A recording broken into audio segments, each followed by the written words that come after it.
ಶ್ರೀ ಪರಾಭವ ನಾಮ ಸಂವತ್ಸರದ ದ್ವಾದಶ ರಾಶಿಗಳ ವರ್ಷ ಭವಿಷ್ಯವನ್ನು ನಾವು ತಿಳಿದುಕೊಳ್ಳೋಣ. ದಿನಾಂಕ 19/3/2026ರಿಂದ 6/4/2027 ಒಂದು ವರ್ಷದ ಪರ್ಯಂತರವಾಗಿ ದ್ವಾದಶ ರಾಶಿಗಳಲ್ಲಿ ಅಂದರೆ 12 ರಾಶಿಗಳಲ್ಲಿ ಸಂಭವಿಸಬಹುದಾದ ಒಂದು ಭವಿಷ್ಯವನ್ನು ನಾವಿವತ್ತು ತಿಳಿದುಕೊಳ್ಳೋಣ.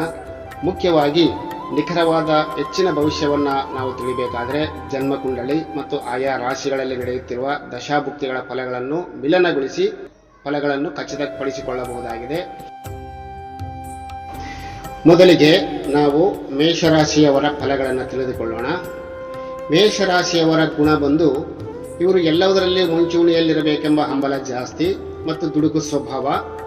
ಈ ವರ್ಷ ಈ ರಾಶಿಯವರಿಗೆ ಭಾಗ್ಯಾಧಿಪತಿ ಮತ್ತು ವ್ಯಯಾಧಿಪತಿಯಾಗಿರ್ತಕ್ಕಂತಹ ಗುರು ಹೆಚ್ಚು ಸಮಯ 3 ಮತ್ತು 4ನೇ ಭಾಗದಲ್ಲಿ ಅಂದರೆ ತೃತೀಯ ಮತ್ತು ಚತುರ್ಥದಲ್ಲಿ ಸಂಚರಿಸುವ ಫಲವೇನೆಂದರೆ ಕೆಲಸ ಕಾರ್ಯಗಳು, ಇವರ ಎಲ್ಲ ಕೆಲಸ ಕಾರ್ಯಗಳು ಆಮೆ ವೇಗದಲ್ಲಿ ಸಾಗುತ್ತವೆ ಮತ್ತು ಕ್ರಯ ವಿಕ್ರಯ ಈ ಕೆಲಸಗಳು ಬಹಳ ವಿಳಂಬ ಆಗೋದರ ಜೊತೆಗೆ ನಷ್ಟವೂ ಸಂಭವಿಸತಕ್ಕಂಥ ಸಾಧ್ಯತೆ ಇದೆ. ಇವರಿಗೆ ಬಂಧು ಜನರ ವಿರೋಧದಿಂದ ಮುಖ್ಯ ಸಂಗತಿಗಳು ಇತ್ಯರ್ಥ ಕಾಣದೆ ಎಲ್ಲ ಕೆಲಸ ಕಾರ್ಯಗಳು ಕೂಡ ಮುಂದೂಡಲ್ಪಡ್ತಾ ಹೋಗ್ತವೆ. ಈ ವರ್ಷ ತನ್ನ ಸ್ವಂತ ಸ್ಥಳವನ್ನು ಬಿಟ್ಟು ದೂರ ಇರಬೇಕಾಗಿರ್ತಕ್ಕಂಥ ಪ್ರಸಂಗಗಳು ಕೂಡ ಇವರಿಗೆ ಬರುವ ಸಾಧ್ಯತೆ ಇದೆ ಮತ್ತು ದೀಪಾವಳಿಯಿಂದ ಸಂಕ್ರಾಂತಿಯವರೆಗೆ ನೆಮ್ಮದಿ ನೀಡುವಂತಹ ಪ್ರಸಂಗಗಳು ಮತ್ತು ಸಜ್ಜನರ ಸಮಾಗಮ ಮತ್ತು ಶುಭ ಕಾರ್ಯಕ್ಕೆ ಅನುಕೂಲವಾಗಿರ್ತಕ್ಕಂತಹ ಸಮಯಗಳು ಆಗ ಇವರಿಗೆ ಘಟಿಸ್ತವೆ. ಮತ್ತು ಸಂವತ್ಸರದ ಪೂರ್ತಿ ಅಂದರೆ ಈ ಪರಾಭವ ನಾಮ ಸಂವತ್ಸರದ ಪೂರ್ತಿ ವ್ಯಯಸ್ಥಾನದಲ್ಲಿ ಸಂಚರಿಸತಕ್ಕಂತಹ ಶನಿದೇವನು ಅನೇಕ ರೀತಿಯಲ್ಲಿ ಇವರಿಗೆ ಸಂಕಷ್ಟಗಳನ್ನು ಕೊಡ್ತಕ್ಕಂಥ ಸಾಧ್ಯತೆ ಇದೆ ಮತ್ತು ಮೇರೆ ಮೀರಿದ ಖರ್ಚುಗಳು, ಇವರಲ್ಲಿ ಸ್ವಲ್ಪ ಖರ್ಚುಗಳು ಜಾಸ್ತಿ ಆಗ್ತಾ ಇದ್ದಾವೆ. ಅದರ ಬಗ್ಗೆ ಸ್ವಲ್ಪ ಎಚ್ಚರದಿಂದ ಇರಬೇಕು. ಸಂಪತ್ತಿನ ಅವನತಿ ಅಂದರೆ ಇರ್ತಕ್ಕಂತಹ ಆಸ್ತಿಯನ್ನ ಕಳೆದುಕೊಳ್ತಕ್ಕಂತಹ ಸಾಧ್ಯತೆ ಇದೆ. ಆದ್ದರಿಂದ ಅದರ ಬಗ್ಗೆಯೂ ಸ್ವಲ್ಪ ಜಾಗೃತೆಯನ್ನು ವಹಿಸಿದರೆ ತುಂಬ ಒಳ್ಳೆಯದು. ಮತ್ತು ಕಳ್ಳಕಾಕರಿಂದ ಮತ್ತು ನ್ಯಾಯಾಲಯಗಳಿಂದ ಇವುಗಳಿಂದ ಅವರಿಗೆ ಸ್ವಲ್ಪ ಹಾನಿಯಾಗ್ತಕ್ಕಂತಹ ಸಂಭವ ಇಲ್ಲಿ ಕಂಡು ಬರ್ತದೆ. ಮತ್ತು ಇವರು ಯಾವಾಗಲೂ ವಾಹನ ಸಂಚಾರದಲ್ಲಿ ಬಹಳಷ್ಟು ಜಾಗೃತಿಯನ್ನು ವಹಿಸುವುದು ಬಹಳ ತುಂಬ ಮುಖ್ಯವಾದ ವಿಚಾರವಾಗಿರ್ತದೆ. ಅಷ್ಟೇ ಅಲ್ಲ, ಇವರ ಯತ್ನ ಕಾರ್ಯಗಳು ಕೂಡ ಈ ವರ್ಷ ಕೆಲವೊಂದು ಸಿದ್ಧಿಯಾಗ್ತವೆ ಮತ್ತು ಇವರು ಇದೇ ಸಂದರ್ಭದಲ್ಲಿ ನೂತನ ಹೊಸ ಉದ್ಯಮಗಳನ್ನು ಕೂಡ ಸ್ಥಾಪನೆ ಮಾಡ್ತಾರೆ ಮತ್ತು ಅನ್ಯರಿಗೆ ಜಾಮೀನು ಸಹಿ ಹಾಕುವುದರಿಂದ ಇವರಿಗೆ ಸ್ವಲ್ಪ ನಷ್ಟ ಸಂಭವಿಸತಕ್ಕಂಥ ಸಾಧ್ಯತೆ ಇದೆ. ಅದೇ ರೀತಿಯಾಗಿ ವಾಹನ ವ್ಯವಹಾರದಲ್ಲಿ ಸ್ವಲ್ಪ ಇವರು ನಷ್ಟವನ್ನು ಅನುಭವಿಸಬಹುದು, ಅದರಲ್ಲಿ ಸ್ವಲ್ಪ ಎಚ್ಚರ ಇರಬೇಕು. ಮತ್ತು ಸಂಬಂಧಿಕರಲ್ಲಿ ಕಲಹವನ್ನು ಮಾಡಿಕೊಳ್ತಕ್ಕಂಥ ಸಾಧ್ಯತೆ ಇದೆ ಮತ್ತು ಇವರಲ್ಲಿ ಸಂತಾನದ ಚಿಂತೆಯೂ ಕಾಣಬಹುದು ಮತ್ತು ಉದರ ವ್ಯಾಧಿಯೂ ಕಾಣಬಹುದು. ಇದು ಮೇಷರಾಶಿಯವರ ವರ್ಷ ಭವಿಷ್ಯ. ಈಗ ನಾವು ವೃಷಭ ರಾಶಿಯವರ ಫಲಾಫಲಗಳನ್ನು ಪರಿಶೀಲಿಸೋಣ. ಪರಶಿವನ ನಂದಿಯಂತೆ ಶಕ್ತಿ ಮತ್ತು ಭಕ್ತಿಗಳ ಸಂಗಮವೇ ಈ ರಾಶಿ. ಇದು ಪರಾಭವ ಸಂವತ್ಸರವಾದರೂ ಶ್ರೀ ಬೃಹಸ್ಪತಿಯ ಒಲುಮೆಯಿಂದ ಸಂವತ್ಸರದ ಉತ್ತರಾರ್ಧದಲ್ಲಿ ಕುಟುಂಬದಲ್ಲಿ ವಿಶೇಷವಾಗಿ ಕ್ಷೇಮ, ಸ್ಥೈರ್ಯ, ಶರೀರ, ಸೌಖ್ಯ, ಗೃಹದಲ್ಲಿ ವಿವಾಹಾದಿ ಮಂಗಲ ಕಾರ್ಯಗಳು ಜರುಗುವ ಸಾಧ್ಯತೆ ಇದೆ. ನಿಮ್ಮ ಶತ್ರುಗಳು ನಿಮ್ಮನ್ನು ನೋಡಿ ಪಲಾಯನಗೈತಾರೆ. ದೀಪಾವಳಿಯಿಂದ ಸಂಕ್ರಾಂತಿಯವರೆಗೆ ಭ್ರಾತೃಗಳಲ್ಲಿ ಅಂದರೆ ಸಹೋದರರಲ್ಲಿ ಸ್ವಲ್ಪ ಮನಸ್ತಾಪ ಬರುವ ಸಾಧ್ಯತೆ ಇದೆ. ಅಕಾರಣವಾದ ಕಲಹಗಳಿಂದ ಮನಸ್ಸು ಜರ್ಜರಿತವಾಗ್ತಕ್ಕಂತಹ ಸಾಧ್ಯತೆ ಇದೆ. ವಾಯು, ಕಫ ಮತ್ತು ಕಾಯಿಲೆ ಇಂತಹ ಸಂಬಂಧಿತ ಕಾಯಿಲೆಗಳು ಕಾಣಬಹುದು. ಯೋಜಿತ ಕಾರ್ಯಗಳ ತಯಾರಿಗೆ ಅಡಚಣೆಗಳು ಎದುರಾಗಬಹುದು. ಮತ್ತೆ ಸಂಕ್ರಾಂತಿಯಿಂದ ಯುಗಾದಿಯವರೆಗೆ ಶುಭ ಸಂಗತಿಗಳು ಮತ್ತೆ ಮರುಕಳಿಸ್ತಕ್ಕಂತಹ ಸಾಧ್ಯತೆ ನಿಮಗೆ ಇದೆ. ಇಷ್ಟಾರ್ಥ ಸಿದ್ಧಿಯಾಗಿ ಸಂತಸದಿಂದ ಇರ್ತಕ್ಕಂತಹ ಸಮಯ. ಹಣಕಾಸಿನ ಪರಿಸ್ಥಿತಿಯೂ ಕೂಡ ಸುಧಾರಿಸತಕ್ಕಂಥ ಸಮಯ ಇದಾಗಿದೆ. ವಾಯಸ ವಾಹನನಾದ ಶ್ರೀ ಶನಿದೇವರು ಸಂವತ್ಸರದ ಪೂರ್ತಿ ಕೃಷಿಯಿಂದ ಹೇರಳ ಧನಲಾಭ, ಎಣ್ಣೆ ಕಾಳುಗಳು ಸಮೃದ್ಧಿಯಾಗಿ ಫಲಿಸುತ್ತವೆ. ಇವರಿಗೆ ಕಬ್ಬಿಣ, ಸಿಮೆಂಟ್ ವ್ಯಾಪಾರದಲ್ಲಿ ಹೆಚ್ಚಳವಾಗಿರ್ತಕ್ಕಂಥ ಲಾಭ ಬರ್ತದೆ. ಸಿವಿಲ್ ಇಂಜಿನಿಯರ್ಗಳಿಗೆ, ಈ ರಾಶಿಯ ಸಿವಿಲ್ ಇಂಜಿನಿಯರ್ಗಳಿಗೆ ಬೇಡಿಕೆ ಹೆಚ್ಚಾಗ್ತಕ್ಕಂಥ ಸಾಧ್ಯತೆ ಇದೆ. ಕಟ್ಟಡ ಮತ್ತು ಕೆಲಸ ಕಾರ್ಯಗಳು ಸುಲಲಿತವಾಗಿ ನಡೆಯುತ್ತವೆ. ಈ ವರ್ಷ ನಿಮ್ಮ ಸ್ವಭಾವದಲ್ಲಿ ತೀಕ್ಷ್ಣತೆಯಿಂದ ಕ್ರೂರ ಭಾವನೆ ಮೂಡಬಹುದು, ಅದರ ಬಗ್ಗೆ ಸ್ವಲ್ಪ ಎಚ್ಚರವಾಗಿರಬೇಕು. ಇನ್ನು ವಿಶೇಷವಾಗಿ ಸಹೋದರರೊಡನೆ ಭೇದ ಅಭಿಪ್ರಾಯಗಳು ಕೂಡ ಮತ್ತು ಕರ್ಮದ ಚಿಂತೆಗಳು ಮತ್ತು ತೀರ್ಥಯಾತ್ರೆಗಳು ಕೂಡ ಸಂಭವಿಸ್ತವೆ. ವಾಹನ ರಿಪೇರಿಗೆ ಹಣ ವ್ಯಯ ಮಾಡ್ತಕ್ಕಂತಹ ಸಾಧ್ಯತೆ ಇದೆ. ಸಂಬಂಧಿಕರೊಡನೆ ಕಲಹವಾಗ್ತಕ್ಕಂತಹ ಸಾಧ್ಯತೆ ಇದೆ. ಆರೋಗ್ಯದಲ್ಲಿ ವ್ಯತ್ಯಯವಾಗಬಹುದು, ಇದರ ಬಗ್ಗೆ ಸ್ವಲ್ಪ ಎಚ್ಚರ ವಹಿಸಿದರೆ ಸಂಪೂರ್ಣವಾಗಿ ಶುಭವಾಗಿರುತ್ತದೆ. ಮಿಥುನ ರಾಶಿಯವರ ಫಲ. ಇವರು ಚತುರತೆ ಮತ್ತು ದ್ವಂದ್ವತ್ವ ನಿಮ್ಮ ರಾಶಿಯ ಅಂತರ್ಗತವಾಗಿರ್ತಕ್ಕಂತಹ ಗುಣ. ಸಪ್ತಮ ಮತ್ತು ದಶಮಾಧಿಪತಿಯಾದ ಬೃಹಸ್ಪತಿ ಹೆಚ್ಚು ಸಮಯ ನಿಮ್ಮ ಜನ್ಮರಾಶಿಯಲ್ಲೇ ಗೋಚರಿಸುವ ಪರಿಣಾಮವಾಗಿ ಅಸಂತುಷ್ಟವಾದ ಮನಸ್ಸು ನಿಮಗೆ ಕಾಡಲಿದೆ. ಕಳತ್ರ ಪುತ್ರಾದಿಗಳಲ್ಲಿ ವೈಮನಸ್ಸು ಮೂಡುತ್ತದೆ. ಜಾತಿ ಜನರಲ್ಲಿ ಅಂದರೆ ಸ್ವಜಾತಿಯ ಜನರಲ್ಲಿ ಅಕಾರಣವಾಗಿರ್ತಕ್ಕಂಥ ವಿರೋಧವನ್ನು ನೀವು ಬೆಳೆಸಿಕೊಳ್ತೀರಿ. ವೈರಿಗಳಿಂದ ತೊಂದರೆಗಳನ್ನು ಅನುಭವಿಸಬೇಕಾಗ್ತದೆ. ನಂಬಲನರ್ಹ ಜನರೊಡನೆ ಹಣಕಾಸಿನ ವ್ಯವಹಾರ ಮಾಡಿ ಕೈ ಸುಟ್ಟಿಕೊಳ್ತಕ್ಕಂಥ ಸಾಧ್ಯತೆ ಇದೆ. ಕಾರ್ತೀಕ ಮಾಸದ ನಂತರ ಪುಷ್ಯ ಮಾಸದವರೆಗೆ ಯತ್ನ ಕಾರ್ಯಗಳಲ್ಲಿ ಜಯ, ನೂತನ ಉದ್ಯೋಗ ಲಾಭವಾಗುವ ಸಾಧ್ಯತೆ ಇದೆ. ಧನಲಾಭಗಳು ಉಂಟಾಗ್ತವೆ. ವಿವಾಹ ಯೋಗ್ಯರಿಗೆ ಈ ವರ್ಷ ಕಂಕಣ ಬಲ ಕೂಡಿ ಬರುವ ಸಾಧ್ಯತೆ ಬಹಳಷ್ಟು ಇದೆ. ಅದೇ ರೀತಿಯಾಗಿ ನೀಲಾಂಜನ ಸಮಾಭಾಸನಾದ ಶ್ರೀ ಶನಿ ಮಹಾತ್ಮನು ದಶಮ ಕರ್ಮಭಾವದಲ್ಲಿ ಗೋಚರಿಸುವುದರಿಂದ ಸಾರ್ವಜನಿಕರಿಂದ ಅಪವಾದಗಳಿಗೆ ಗುರಿಯಾಗತಕ್ಕಂತಹ ಸಾಧ್ಯತೆ ಇದೆ. ಭಯ ಪ್ರಸಂಗಗಳಿಂದ ಮಾನಸಿಕ ದುಗುಡತೆಯು ನಿಮ್ಮಲ್ಲಿ ಉಂಟಾಗಬಹುದು. ಕುಟುಂಬದಲ್ಲಿ ಮನಸ್ತಾಪಗಳು, ಮಾಡುವ ಕೆಲಸದಲ್ಲಿ ಭಂಗ ಉಂಟಾಗಿ ಶ್ರಮಕ್ಕೆ ತಕ್ಕ ಫಲ ದೊರೆಯದೇ ಇರಬಹುದು. ರೈತಾಪಿ ಜನರಿಗೆ ನಿರೀಕ್ಷಿತ ಫಸಲು ಬರದೆ ನಷ್ಟವೇ ಜಾಸ್ತಿ ಆಗ್ತಕ್ಕಂತಹ ಸಾಧ್ಯತೆ ಇದೆ. ರಾಜಕೀಯ ಪ್ರತಿಸ್ಪರ್ಧಿಗಳು ನಿಮ್ಮನ್ನು ಅವಮಾನಕ್ಕೆ ಗುರಿ ಮಾಡತಕ್ಕಂಥ ಸಾಧ್ಯತೆ ಇದೆ. ಕೆಲವೊಮ್ಮೆ ಸ್ಥಾನ ಲಾಭವಾದರೂ ಧನಕ್ಷಯವನ್ನು ಅನುಭವಿಸುವ ಸಾಧ್ಯತೆ ಇದೆ. ಮತ್ತು ಇಷ್ಟೆಲ್ಲ ಆದರೂ ಕೂಡ ಗೃಹದಲ್ಲಿ ಶುಭ ಸಮಾರಂಭಗಳು, ತೀರ್ಥಯಾತ್ರೆ, ಹಿರಿಯರೊಬ್ಬರ ವಿಯೋಗ ನಿಮಗೆ ಸಂಭವಿಸ್ತಾ ಇದೆ.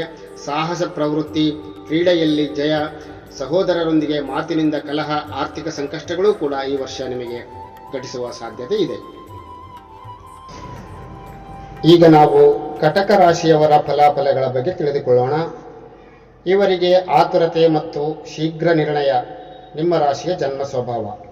ಈ ಸಂವತ್ಸರದ ಹೆಚ್ಚಿನ ಸಮಯ ವ್ಯಯಸ್ಥಾನ ಮತ್ತು ಜನ್ಮರಾಶಿಯಲ್ಲಿ ಸಂಚರಿಸುವ ಬೃಹಸ್ಪತಿ ನಿಮಗೆ ಅನೇಕ ರೀತಿಯಲ್ಲಿ ಅಗ್ನಿ ಪರೀಕ್ಷೆಯನ್ನು ಒಡ್ಡಲಿದ್ದಾನೆ. ನೀವಿರುವ ಸ್ಥಾನಕ್ಕೆ ಚ್ಯುತಿ ಮತ್ತು ವ್ಯಾಜ್ಯಗಳಿಂದ ಬವಣೆ ಪಡಬೇಕಾಗ್ತದೆ. ಧನ ಸಂಪತ್ತಿನಿಂದ, ಪಂಥಾಹ್ವಾನಗಳಿಂದ ದುಃಖ ನಷ್ಟಗಳು ಎದುರಾಗತಕ್ಕಂತಹ ಸಾಧ್ಯತೆ ಇದೆ. ಸರ್ಕಾರಿ ನೌಕರರು ಅಮಾನತು ಆಗುವ ಸಾಧ್ಯತೆ ಇದೆ. ಇಲಾಖಾ ವಿಚಾರಣೆಗಳಂತಹ ಸಂಕಷ್ಟಗಳು ಎದುರಾಗಬಹುದು. ಸ್ವಲ್ಪ ಎಚ್ಚರಿಕೆಯಿಂದ ಇರಬೇಕು. ಆರೋಗ್ಯವು ಸಮರ್ಪಕವಾಗಿರದೆ ವೈದ್ಯೋಪಚಾರಕ್ಕೆ ಹೆಚ್ಚಿನ ಹಣ ವ್ಯಯವಾಗ್ತದೆ. ಜೂಜು ರೇಸುಗಳಿಂದ ಯಾರೂ ಶ್ರೀಮಂತರಾಗಿಲ್ಲ ಎಂಬ ಅರಿವು ಈ ರಾಶಿಯವರಿಗೆ ಈ ವರ್ಷ ಇರಲೇಬೇಕು. ಈ ನಡುವೆ ದೀಪಾವಳಿಯಿಂದ ಸಂಕ್ರಾಂತಿಯವರೆಗೆ ಅತಿಚಾರ ಹೊಂದುವ ಗುರು ಕೆಲವೊಂದು ನೆಮ್ಮದಿಯ ಪ್ರಸಂಗಗಳಿಂದ ಮನ ಮತ್ತು ಮನೆಯಲ್ಲಿ ಹರುಷ ಮತ್ತು ಸಿರಿ ಸಂಪದಗಳನ್ನು ಕರುಣೆ ಮಾಡ್ತಾನೆ. ಧನ ಸಂಚಯ ಮತ್ತು ಯಶ ಕೀರ್ತಿಗಳನ್ನು ಕೂಡ ಕರುಣೆ ಮಾಡ್ತಾನೆ. ಆರೋಗ್ಯವು ಸುಧಾರಿಸ್ತದೆ. ವ್ಯಾಪಾರ ವ್ಯವಹಾರಗಳು ಲಾಭದಲ್ಲಿ ನಡೆಯುತ್ತವೆ. ಹೊಸ ಯೋಜನೆ ಆರಂಭಿಸಲು ಪ್ರೇರಣೆ ಸಿಗುತ್ತದೆ. ನೀತಿ ಮಾರ್ಗ ಕೋವಿದನಾದ ಶ್ರೀ ಶನಿದೇವನು ನವಮ ಭಾವದಲ್ಲಿ ಗೋಚರಿಸುವುದರ ಫಲವಾಗಿ ಧಾರ್ಮಿಕ ಕಾರ್ಯಗಳಲ್ಲಿ ವಿಘ್ನಗಳು ಉಂಟಾಗುವ ಸಾಧ್ಯತೆ ನಿಮಗೆ ಜಾಸ್ತಿ ಇದೆ. ಧಾರಾಪುತ್ರರಲ್ಲಿ ಕಲಹ, ಮನಸ್ತಾಪಗಳಿಗೆ ಕಾರಣವಾಗುವ ಸಾಧ್ಯತೆ ಇದೆ. ಕೃಷಿಕರಿಗೆ ಉತ್ತಮ ಬೆಳೆಯಾದರೂ ಸೂಕ್ತ ಬೆಲೆ ದೊರೆಯದೆ ನಿರಾಶೆಯಾಗುವುದು ಸಾಧ್ಯತೆ ಇದೆ. ನಿಮ್ಮ ಆರೋಗ್ಯದ ಬಗ್ಗೆ ಉಪೇಕ್ಷೆ ಮಾಡಲೇಬಾರದು. ಇಷ್ಟಾದರೂ ಕೂಡ ಧನ ನಷ್ಟ, ಎಲ್ಲರಲ್ಲಿಯೂ ವಿರೋಧ, ಅಪಘಾತ, ಆಕಸ್ಮಿಕ ಧನ ಪ್ರಾಪ್ತಿ ಮತ್ತು ವಾತರೋಗಾದಿಗಳು ಇವಲ್ಲಿ ನಿಮ್ಮಲ್ಲಿ ಸಂಭವಿಸುವ ಸಾಧ್ಯತೆ ಇದೆ. ಕಠಿಣ ಮಾತಿನಿಂದ ಸ್ನೇಹಭಂಗ ಆಗುವ ಸಾಧ್ಯತೆ ಇದೆ. ಆರ್ಥಿಕವಾಗಿ ಮೋಸ ಹೋಗಬಹುದು. ನರದೌರ್ಬಲ್ಯ ಕಾಡಬಹುದು. ನಿಮ್ಮ ಆರೋಗ್ಯದ ಬಗ್ಗೆ ಸ್ವಲ್ಪ ಎಚ್ಚರವಾಗಿರಿ. ಸಿಂಹರಾಶಿಯವರ ಫಲಾಫಲ. ಏಕಾಂತ ಪ್ರಿಯತೆ ಮತ್ತು ವನಸಂಚಾರ ಪ್ರಿಯರಾದ ನಿಮಗೆ ಈ ಸಂವತ್ಸರ ಹೆಚ್ಚಿನ ಶುಭ ಫಲಗಳನ್ನು ತರಲಿದೆ. ವ್ಯಾಪಾರ ವ್ಯವಹಾರಗಳಲ್ಲಿ ಹೆಚ್ಚಿನ ಧನ ಆದಾಯವಾಗುವುದು. ಷೇರು ವ್ಯವಹಾರಗಳಲ್ಲಿ ಉತ್ತಮ ಲಾಭವಾಗುವ ಸಾಧ್ಯತೆ ಇದೆ. ಸುರಗುರುವಿನ ಕೃಪೆಯಿಂದ ಮನೆಯಲ್ಲಿ ಮಂಗಳ ಕಾರ್ಯಗಳೂ ನಡೆಯುವ ಸಾಧ್ಯತೆ ಇದೆ. ಹೊಸ ಸಂಪತ್ತು ಹೊಂದಲು ಅವಕಾಶವೂ ಇದೆ. ಸತ್ಕರ್ಮಾಚರಣೆಗಳೂ ನಡೆಯುತ್ತವೆ. ಸಾಮಾಜಿಕ ಸೇವೆಯಿಂದಲೂ ನಿಮಗೆ ಕೀರ್ತಿ ಮತ್ತು ಸತ್ಕಾರಗಳು ಪ್ರಾಪ್ತಿಯಾಗ್ತವೆ. ಅದೇ ರೀತಿ ಉದ್ಯೋಗಾಕಾಂಕ್ಷಿಗಳಿಗೆ ಉತ್ತಮ ಬುದ್ಧಿಮತ್ತೆಯಿಂದ ಸ್ಪರ್ಧಾತ್ಮಕ ಪರೀಕ್ಷೆಗಳಲ್ಲಿ ವಿಜಯವನ್ನ ಸಾಧಿಸತಕ್ಕಂತಹ ಸಾಧ್ಯತೆ ಇದೆ. ಐಟಿ ಬಿಟಿ ಮಂದಿಗಳಲ್ಲಿ ಇನ್ನೂ ಹೆಚ್ಚಿನ ಸ್ಥಾನಮಾನಗಳು ದೊರೆತು ವಿದೇಶಕ್ಕೆ ತೆರಳುವ ಯೋಗವೂ ಕೂಡ ಇವರಿಗೆ ಇದೆ. ಮಧ್ಯ ಹೆಚ್ಚಿನ ಸ್ಥಾನಮಾನಗಳು ದೊರೆತು ವಿದೇಶಕ್ಕೆ ತೆರಳುವ ಯೋಗವಿದೆ. ಮಧ್ಯ ಕೆಲವು ಸಮಯವಷ್ಟೇ ಸ್ವಸ್ಥಾನ ತ್ಯಾಗ, ಸಜ್ಜನರೊಂದಿಗೆ ಜಗಳ, ವ್ಯಾಪಾರ ಮಟ್ಟ ಕುಸಿತಗಳನ್ನು ಎದುರಿಸಬೇಕಾಗಬಹುದು. ಶರೀರ ಸ್ವಾಸ್ಥ್ಯದ ಬಗ್ಗೆಯೂ ಗಮನ ನೀಡಬೇಕಾಗುತ್ತದೆ. ಛಾಯಾಪುತ್ರನಾದ ಶನಿರಾಜನು ಸಂವತ್ಸರ ಪೂರ್ತಿ ಅಷ್ಟಮದಲ್ಲಿ ಸಂಚರಿಸುವುದರಿಂದ ಪ್ರಯತ್ನಪೂರ್ವಕವಾಗಿ ಮಾಡುವ ಕೆಲಸಗಳಲ್ಲಿ ತೊಂದರೆ ಕಷ್ಟಗಳು ಅನುಭವಕ್ಕೆ ಬರ್ತವೆ. ಹೃದಯ ಸಂಬಂಧಿ ಕಾಯಿಲೆ ಮರುಕಳಿಸಬಹುದು. ಎಣ್ಣೆಕಾಳು ಬೇಳೆಗಳು ಸರಿಯಾಗಿ ಫಲಿಸದ ರೈತರಿಗೆ ನಷ್ಟವಾಗುವ ಸಾಧ್ಯತೆ ಇದೆ. ಶತ್ರುಗಳ ಉಪಟಳ ಹೆಚ್ಚಾಗುವುದು ಸಾಧ್ಯತೆ ಇದೆ. ಅದೇ ರೀತಿಯಾಗಿ ಸತಿಪತಿಯರಲ್ಲಿ ಒಮ್ಮತವಿರದೆ ಅಸಮಾಧಾನ ಮೂಡಬಹುದು. ಸ್ವಲ್ಪ ಎಚ್ಚರ. ಕ್ರೀಡೆಯಲ್ಲಿ ಜಯವಿದೆ. ಎದುರಾಳಿಗಳು ನಿಮ್ಮನ್ನು ನೋಡಿ ಹಿಂದಕ್ಕೆ ಸರಿತಾರೆ. ಚಿತ್ತಭ್ರಮೆ ಉಂಟಾಗಬಹುದು. ಉದ್ವೇಗಕ್ಕೆ ಗುರಿಯಾಗುವಿರಿ. ಶಸ್ತ್ರಚಿಕಿತ್ಸೆ ಸಾಧ್ಯತೆ ಇದೆ. ಇವೆಲ್ಲವುಗಳನ್ನು ಎಚ್ಚರಿಕೆಯಿಂದ ವಹಿಸಿದರೆ ಈ ವರ್ಷ ನಿಮಗೆ ಉತ್ತಮ ಫಲವು ಪ್ರಾಪ್ತಿಯಾಗ್ತದೆ. ಕನ್ಯಾ ರಾಶಿಯವರ ವಾರ್ಷಿಕ ಫಲ. ಬಹುಮುಖ ಪ್ರತಿಭೆ ನಿಮ್ಮ ದೈವದತ್ತವಾದ ವರ. ಅದನ್ನು ಸಮರ್ಥವಾಗಿ ಬಳಸಿಕೊಳ್ಳಲು ಸಂವತ್ಸರದ ಆರಂಭಕ್ಕೆ ಕರ್ಮಸ್ಥಾನದಲ್ಲಿ ಗೋಚರಿಸುವ ಶ್ರೀಗುರು ಮಾಡುವ ಕೆಲಸಗಳಲ್ಲಿ ನೀವು ನಿರೀಕ್ಷಿಸಿದಷ್ಟು ಫಲವನ್ನು ನೀಡಲಾರರು. ಕಷ್ಟಗಳು ಜಾಸ್ತಿ, ಪ್ರತಿಫಲ ಕಡಿಮೆ. ವಿದ್ಯಾರ್ಥಿಗಳು ಆಲಸಿಗರಾಗುವರು. ದೀಪಾವಳಿಗೆ ವೇಳೆಗೆ ಗುರುವು ವಕ್ರಗತಿಯಿಂದ ಲಾಭಸ್ಥಾನಕ್ಕೆ ಬರುವ ಫಲವಾಗಿ ನಿಮ್ಮ ಹಲವು ಸಮಯದ ಆಸೆ ಆಕಾಂಕ್ಷೆಗಳು ಸಾಕಾರವಾಗುವ ಸಾಧ್ಯತೆ ಇದೆ. ಹೊಸ ಆಸ್ತಿಪಾಸ್ತಿಗಳನ್ನು ಹೊಂದುತ್ತೀರಿ. ಸಣ್ಣ ಪುಟ್ಟ ಚುನಾವಣೆಯನ್ನು ಕೂಡ ಗೆಲ್ಲುವ ಅವಕಾಶ ಇದೆ. ಶುಭ ಕಾರ್ಯಾಚರಣೆಗಳು ನಡೀತವೆ. ದಾನ ಧರ್ಮ ಬುದ್ಧಿಯಿಂದ ನೀವು ಖ್ಯಾತನಾಮರಾಗ್ತೀರಿ. ಬಲ್ಲವರ ಒಡನಾಟ ಬೆಲ್ಲವನ್ನು ಮೆದ್ದಂತೆ ಎಂಬಂತೆ ಮುಂದೆ ನೀವು ಸಾಗಿಕೊಂಡು ಹೋಗ್ತಾ ಇರ್ತೀರಿ.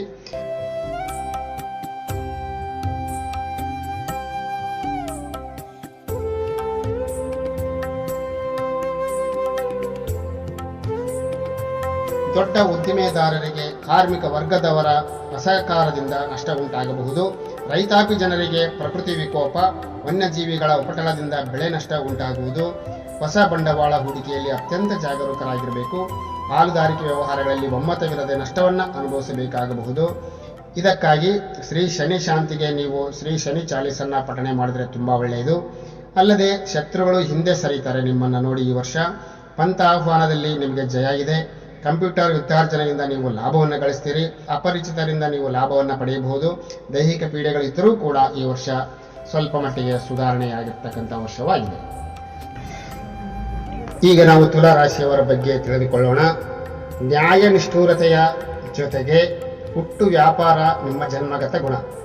ಈ ಸಂವತ್ಸರದಲ್ಲಿ ಗುರುಕೃಪೆಯಿಂದ ಅನೇಕ ರೀತಿಯಲ್ಲಿ ಸಾಮಾಜಿಕ, ಆರ್ಥಿಕವಾಗಿ, ಧಾರ್ಮಿಕವಾಗಿ ಸಫಲತೆಯನ್ನ ನೀವು ಈ ವರ್ಷ ಸಾಧಿಸ್ತೀರಿ. ತತ್ವ ವಿಚಾರ ಹಾಗೂ ಆಧ್ಯಾತ್ಮಿಕ ವಿಚಾರಗಳಲ್ಲಿ ಆಸಕ್ತಿ ಈ ವರ್ಷ ನಿಮ್ಮಲ್ಲಿ ಮೂಡಿ ಬರ್ತದೆ. ಹಲವು ಬಾರಿ ಪುಣ್ಯಕ್ಷೇತ್ರ ಸಂದರ್ಶನ ಯೋಗ ಈ ವರ್ಷ ನಿಮಗೆ ಬಹಳ ಇದೆ. ಸಂತರ ಹಾಗೂ ವಿದ್ವಜ್ಜನರ ಭೇಟಿಯಾಗ್ತಕ್ಕಂಥ ಸಾಧ್ಯತೆಯೂ ಇದೆ. ಆಶೀರ್ವಾದಗಳು ದೊರೆಯಲಿವೆ. ವ್ಯಾಪಾರ ವ್ಯವಹಾರಗಳು ಚೆನ್ನಾಗಿ ನಡೆದು ಧನ ಸಂಗ್ರಹ ಮಾಡತಕ್ಕಂತಹ ವರ್ಷ. ಕನಕಾದಿ ವಸ್ತು ವಾಹನಗಳನ್ನು ಈ ವರ್ಷ ನೀವು ಹೊಂದುತ್ತೀರಿ. ಜ್ಯುವೆಲರಿ ವ್ಯಾಪಾರಿಗಳಿಗೆ ಬಂಪರ್ ಯೋಗ. ವ್ಯಾಪಾರ ಮತ್ತು ಧನಲಾಭವಾಗ್ತಕ್ಕಂತಹ ಸಾಧ್ಯತೆ ಇದೆ. ವಿವಾಹ ಯೋಗ್ಯರು ಮತ್ತು ಮಧುಚಂದ್ರಕ್ಕೆ ತೆರಳಲು ಈ ವರ್ಷ ನೀವೆಲ್ಲ ಸಿದ್ಧ ಮಾಡಿಕೊಳ್ಳಿ. ಕಲಿಕರ್ಮಕ್ಕೆ ಫಲ ನೀಡುವ ದಂಡಾಧಿಕಾರಿ ಎನಿಸಿದ ಶ್ರೀ ಶನಿದೇವನು ಉತ್ತಮ ಭಾವದಲ್ಲಿ ಸಂಚಾರ ಮಾಡ್ತಾ ಇರೋದ್ರಿಂದ ಆತನ ಕೃಪೆಯಿಂದ ಕೃಷಿಯಲ್ಲಿ ಉತ್ತಮ ಬೆಳೆ ಮತ್ತು ಬೆಲೆಯನ್ನು ನೀವು ಪಡೆಯುವಿರಿ. ನಿವೇಶನ, ನೂತನ ಗೃಹ ಹೊಂದುವ ಯೋಗ ಈ ವರ್ಷ ನಿಮಗೆ ಇದೆ. ಬೃಹತ್ ಉದ್ದಿಮೆದಾರರಿಗೆ ಕಾರ್ಮಿಕರ ಸಹಕಾರ ದೊರೆತು ಹೆಚ್ಚಿನ ಆದಾಯವೂ ಕೂಡ ಪ್ರಾಪ್ತಿಯಾಗಲಿದೆ. ಋಣಮುಕ್ತ, ರೋಗ ಮುಕ್ತಿಗಳನ್ನು ಹೊಂದತಕ್ಕಂಥ ಸಾಧ್ಯತೆ ಇದೆ. ಶರಣರ ಸಂಘ ಮತ್ತು ಆಶೀರ್ವಾದಗಳಿಂದ ಸಂಸಾರಿಕ ದುರಿತಗಳು ನಷ್ಟವಾಗತಕ್ಕಂತಹ ಸಾಧ್ಯತೆ ಇದೆ. ವಿದ್ಯಾಭ್ಯಾಸದಲ್ಲಿ ಪ್ರಗತಿ. ಗಣಕಯಂತ್ರ ವ್ಯಾಪಾರಿಗಳಿಗೆ ಉತ್ತಮ ಮಟ್ಟದ ವ್ಯಾಪಾರ ದೊರೆಯುತ್ತಾ ಇದೆ. ವಾಹನಗಳಿಂದ ನಷ್ಟ ಮತ್ತು ಮಾನಸಿಕ ಪೀಡೆಗಳು ಹೊರತಾಗಿ ಈ ವರ್ಷ ನಿಮಗೆ ಬಹಳಷ್ಟು ಉತ್ತಮವಾದ ಫಲವನ್ನು ನೀವು ಅನುಭವಿಸ್ತೀರಿ. ಈ ವರ್ಷದ ವೃಶ್ಚಿಕ ರಾಶಿಯವರ ಫಲಾಫಲಗಳನ್ನು ನಾವು ವಿಮರ್ಶಿಸೋಣ. ಗುಪ್ತತೆ ನಿಮ್ಮ ರಾಶಿಗತ ಗುಣ. ಈ ಪರಾಭವನಾಮ ಸಂವತ್ಸರ ಸ್ವಲ್ಪ ನಿರಾಶೆಯನ್ನ ನೀವು ಅನುಭವಿಸ್ತೀರಿ. ನ್ಯಾಯಯುತ ಮಾರ್ಗದಲ್ಲಿ ಸಾಗಿದರೂ ಅಸಫಲತೆ ನಿಮ್ಮನ್ನ ಕಾಡುತ್ತದೆ. ವ್ಯಾಪಾರ ವ್ಯವಹಾರಗಳಲ್ಲಿ ಹೆಜ್ಜೆ ಹೆಜ್ಜೆಗೂ ಪ್ರತಿಸ್ಪರ್ಧಿಗಳ ಕಾಟ ಹೆಚ್ಚಾಗ್ತದೆ. ಬಂಧು ಮಿತ್ರರಲ್ಲಿ ವಿರಸ. ಮುಖ್ಯ ಕಾರ್ಯಕಲಾಪಗಳು ಪ್ರಗತಿಯನ್ನು ಕಾಣದೆ ಬೇಸರಗೊಳ್ತೀರಿ. ಕೌಟುಂಬಿಕ ಕಲಹಗಳಿಂದ ಮನಸ್ಸು ವ್ಯಾಕುಲತೆಗೊಳ್ಳುವುದು. ಜೊತೆಗೆ ಅನಾರೋಗ್ಯವು, ಔಷಧಿ ಖರ್ಚುಗಳು ಎದುರಾಗ್ತಕ್ಕಂಥ ಸಾಧ್ಯತೆ ಇದೆ. ನಂತರ ಗಣಪತಿ ಹಬ್ಬದಿಂದ ದೀಪಾವಳಿಯವರೆಗೆ ವಕ್ರಗತಿಯಿಂದ ಸಂಚರಿಸುವ ಶ್ರೀ ಗುರುವಿನ ವರಪ್ರಸಾದವೆಂಬಂತೆ ನಿಮ್ಮ ನಿಪುಣತೆ, ವಾಕ್ಚಾತುರ್ಯದಿಂದ ಹಾಗೂ ಪ್ರಾಮಾಣಿಕ ಶ್ರಮದಿಂದ ಧನ ಧಾನ್ಯ ಲಾಭವಾಗುವ ಸಾಧ್ಯತೆ ಇದೆ ಮತ್ತು ಅಧಿಕಾರವೂ ನಿಮಗೆ ಲಾಭವಾಗ್ತದೆ. ಮನೆಯಲ್ಲಿ ನೆಮ್ಮದಿಯ ವಾತಾವರಣಗಳನ್ನು ನೀವು ಅನುಭವಿಸುವಿರಿ. ಉತ್ಸಾಹಭರಿತರಾಗಿ ನಿಮ್ಮ ದೈನಂದಿನ ಕಾರ್ಯಗಳು ಕೂಡ ನೀವು ನಿಭಾಯಿಸ್ತೀರಿ.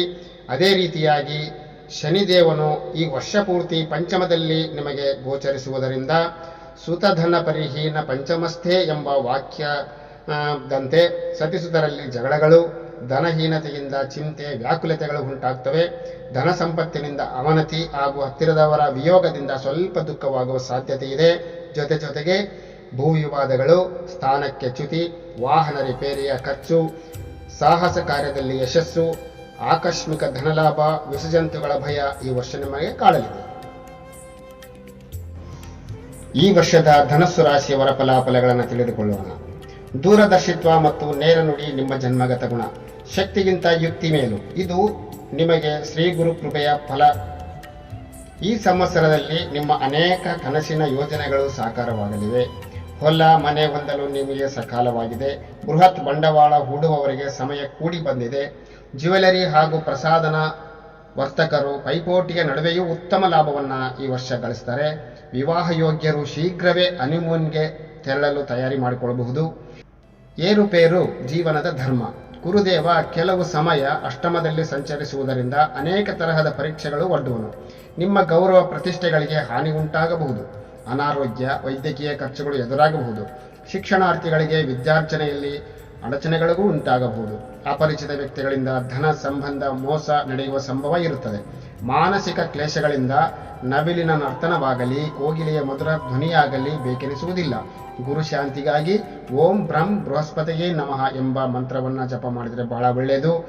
ಶನಿದೇವನು ಅರ್ಧಾಷ್ಟಮ ಸಂಚಾರದಿಂದ ಹೊಸ ಸಮಸ್ಯೆಗಳು ಉಂಟಾಗುವ ಸಾಧ್ಯತೆ ಇದೆ. ಯಾವ ಕೆಲಸದಲ್ಲಿಯೂ ಹೆಚ್ಚಿನ ಪ್ರಗತಿ ಕಂಡುಬರುವುದಿಲ್ಲ. ಹೊಸ ಬಂಡವಾಳ ಹೂಡಿಕೆಗಳನ್ನು ಮುಂದೂಡುವುದು ಬಹಳಷ್ಟು ಒಳ್ಳೆಯದು. ಸಾರ್ವಜನಿಕರಿಂದ ಅಪವಾದದ ಭೀತಿ ಇರ್ತದೆ. ಸ್ತುತಿ ನಿಂದೆಗಳನ್ನು ಸ್ವೀಕರಿಸಬೇಕು. ಸಹೋದರರೊಂದಿಗೆ ಕಲಹ, ನ್ಯಾಯಾಲಯದಲ್ಲಿ ಹಿನ್ನಡೆ, ಕ್ರೀಡೆಯಲ್ಲಿ ಯಶಸ್ಸು, ನಾನಾ ರೀತಿಯ ಮನೋವ್ಯಥೆ, ಕರಳುಬೇನೆ, ತೀರ್ಥಯಾತ್ರೆಯಿಂದ ಕಳವಳ ನಿವಾರಣೆ ಇವೆಲ್ಲ ಸಾಧ್ಯತೆಗಳು ಈ ವರ್ಷ ಧನಸ್ಸು ರಾಶಿಯವರಿಗೆ ಕಂಡುಬರುತ್ತದೆ. ಈ ವರ್ಷದ ಮಕರ ರಾಶಿಯವರ ಫಲ. ಕುಶಾಗ್ರ ಮತಿತ್ವ ನಿಮ್ಮ ರಾಶಿಗತ ಗುಣ. ಶ್ರೀ ಪರಾಭವ ನಾಮ ಸಂವತ್ಸರದಲ್ಲಿ ಶ್ರೀ ಗುರುವು ಬಹು ಸಮಯ ನಿಮಗೆ ಅನೇಕ ತರದ ಅಗ್ನಿ ಪರೀಕ್ಷೆಯನ್ನು ಒಡ್ಡಲಿದ್ದಾನೆ. ಅಟ್ಟಕ್ಕೆ ಹತ್ತದವನು ಬೆಟ್ಟವನ್ನು ಹತ್ತುವನೇ ಎಂಬಂತೆ ಆಗುವುದು ನಿಮ್ಮ ಪರಿಸ್ಥಿತಿ. ನಿಮ್ಮವರೇ ನಿಮ್ಮವನ್ನು ತಿರಸ್ಕಾರ ಭಾವದಿಂದ ನೋಡುವರು. ಹೊಸ ವೈದ್ಯಗಳು ಹುಟ್ಟಿಕೊಳ್ಳುವರು. ಕೈಗೆ ಬಂದ ಹಣ ಕೈಯಲ್ಲಿ ನಿಲ್ಲದೆ ಸಾಲ ಮಾಡಬೇಕಾದ ಪರಿಸ್ಥಿತಿಗೆ ಗುರಿಯಾಗುವಿರಿ. ಉದ್ಯೋಗ ನಿಮಿತ್ತ ಅನ್ಯಸ್ಥಳ ವಾಸಗಳಿಂದ ಪರಸ್ಥಳವೋ ಪರದಾಟವೋ ಎಂಬಂತೆ ಆಗಿ ಮಡದಿ ಮಕ್ಕಳ ಸನಿಹತೆ ಬೇಕೆನಿಸುವುದು. ಆಗಾಗ ಆರೋಗ್ಯ ತಪಾಸಣೆ ಮಾಡಿಸಿಕೊಳ್ಳುವುದು ತುಂಬಾ ಒಳ್ಳೆಯದು. ಧೃತಿಗೆಡುವ ಅಗತ್ಯವಿಲ್ಲ. ದೀಪಾವಳಿಯ ನಂತರ ಮರಳುಗಾಡಿನಲ್ಲಿ OSS ಎಂಬಂತೆ ಶ್ರೀ ಬೃಹಸ್ಪತಿಯು ಕರುಣಾ ಹರ್ಷವನ್ನ ನಿಮಗೆ ನೀಡಲಿದ್ದಾನೆ. ಮಂಗಳ ದ್ರವ್ಯ, ರೇಷ್ಮೆ, ಬಂಗಾರ, ಬೆಳ್ಳಿ ವ್ಯಾಪಾರಗಳು ಲಾಭದ ಹಾದಿಯಲ್ಲಿ ನಿಮಗೆ ನಡೆಯುತ್ತವೆ. ನ್ಯಾಯ ಮಾರ್ಗ ಪ್ರೇರಕನಾದವನು ನಿಮ್ಮ ರಾಶಾಧಿಪತಿಯಾದ ಶ್ರೀ ಶನಿ ಮಹಾತ್ಮನು ನಿಮ್ಮನ್ನು ಸಾತಿ ಶನಿಕಾಟದಿಂದ ಬಿಡುಗಡೆಗೊಳಿಸಿ ವಿಕ್ರಮ ಸ್ಥಾನಕ್ಕೆ ಬಂದಾಗಿದೆ. ಕಾದಾಗ ಕಬ್ಬಿಣ ತಟ್ಟಿಕೋ ಎಂಬ ನಾಣ್ಣುಡಿಯಂತೆ ನಿಮ್ಮ ಬಹು ಸಮಯದ ಮಹತ್ವ ಕೆಲಸಗಳು ಪೂರೈಸಿ ಕೃಷಿಕರು, ಗುತ್ತಿಗೆದಾರರು, ಇಂಜಿನಿಯರ್ಗಳು ಹೆಚ್ಚಿನ ಧನದ ಆದಾಯವನ್ನು ಹೊಂದುವರು. ಗುಡಿ ಕೈಗಾರಿಕೆಯವರಿಗೆ ಸರ್ಕಾರದ ಸಹಾಯ ದೊರೆಯುವುದು. ಎಲ್ಲರಲ್ಲಿಯೂ ವಿರೋಧ, ಮನಸ್ತಾಪ, ಮಹಾಭಯ ಪ್ರಸಂಗಗಳು, ನ್ಯಾಯಾಲಯ ವಿಚಾರದಲ್ಲಿ ನಷ್ಟ ಇದ್ದರೂ ಕೂಡ ಉತ್ತಮ. ದೈಹಿಕ ಪೀಡೆ, ದಾಂಪತ್ಯದಲ್ಲಿ ವಿರಹ, ವಿವಾಹ ಮುಂದೂಡಲ್ಪಟ್ಟರೆ ಅತ್ಯಂತ ಶುಭ ಫಲಗಳು ಈ ವರ್ಷ ನಿಮಗೆ ಪ್ರಾಪ್ತಿಯಾಗ್ತವೆ. ಕುಂಭರಾಶಿಯವರ ಫಲಾಫಲ. ತುಂಬಿದ ಕೊಡ ತುಳಕದಂತೆ ಇರುವುದು ನಿಮ್ಮ ರಾಶಿಯ ಸ್ವಭಾವ. ಈ ಪರಾಭವ ಸಂವತ್ಸರದ ಪೂರ್ವಾರ್ಧಕ್ಕೆ ಎಲ್ಲಾ ವಿಚಾರಗಳು ಸುಗಮವಾಗಿಯೇ ನಡ್ಕೊಂಡ್ಬರ್ತವೆ. ಸುಲಲಿತವಾಗಿ ಸಾಗಿ ಮನಸ್ಸು ಪ್ರಫುಲ್ಲವಾಗ್ತದೆ. ಇಚ್ಛಿತ ಕಾರ್ಯಗಳೆಲ್ಲ ಸಿದ್ಧಿಯಾಗ್ತವೆ. ನಿಮ್ಮ ಯೋಜನೆಯಂತೆ ನಡೆದುಕೊಂಡು ಹೋಗ್ತವೆ. ಆದರೆ ನೂತನ ವ್ಯಾಪಾರ ಉದ್ಯಮ ಆರಂಭಿಸಲು ಕೂಡ ಅನುಭವಿಗಳ ಮಾರ್ಗದರ್ಶನವನ್ನು ಪಡೆಯುವುದು ಬಹಳಷ್ಟು ಒಳ್ಳೆಯದು. ಸಂದಿಗ್ಧ ಪರಿಸ್ಥಿತಿಗಳು ನಿಮ್ಮ ಬುದ್ಧಿ ಕುಶಲತೆ ಹಾಗೂ ಸಮಯೋಚಿತ ಮಾತಿನಿಂದ ಇವೆಲ್ಲವುಗಳನ್ನು ನಿಭಾಯಿಸ್ತೀರಿ. ಉನ್ನತ ಶಿಕ್ಷಣಾರ್ಥಿಗಳಿಗೆ, ಸೃಜನಶೀಲ ವ್ಯಕ್ತಿಗಳಿಗೆ ಇದು ವಿಶೇಷ ಸಾಧನೆಯ ವರ್ಷವಾಗ್ತದೆ. ಸಂವತ್ಸರದ ಉತ್ತರಾರ್ಧಕ್ಕೆ ಮಾಡುವ ಕೆಲಸಗಳಲ್ಲಿ ಅನಾನುಕೂಲತೆಗಳು ಕಾಣಬರುವ ಸಾಧ್ಯತೆ ಇದೆ. ಬರಬೇಕಾದ ಹಣ ಕೈ ಸೇರದೆ ಆರ್ಥಿಕ ಮುಗ್ಗಟ್ಟುಗಳನ್ನು ನೀವು ಅನುಭವಿಸ್ತೀರಿ. ಈರುಳ್ಳಿಯಲ್ಲಿ ಬಂದ ಲಾಭ ಬೆಳ್ಳುಳ್ಳಿಯಲ್ಲಿ ಹೋದಂತೆ ಆಗುವುದು. ಆರೋಗ್ಯದ ಕಡೆ ಗಮನ ನೀಡಿ ಸೂಕ್ತ ವೈದ್ಯೋಪಚಾರವನ್ನು ನೀವು ಪಡೆಯಲೇಬೇಕಾಗ್ತದೆ. ಶನಿದೇವನು ಸಾತಿಯ ಅಂತಿಮ ಚರಣ ಸಂವತ್ಸರದಲ್ಲಿ ಪೂರ್ಣ ಜಾರಿಯಲ್ಲಿರುವುದರಿಂದ ಧನ ಸಂಪಾದನೆಯಾದರೂ ಹೆಚ್ಚು ಕಾಲ ಸುಖವನ್ನು ಅನುಭವಿಸಲಾರಿರಿ.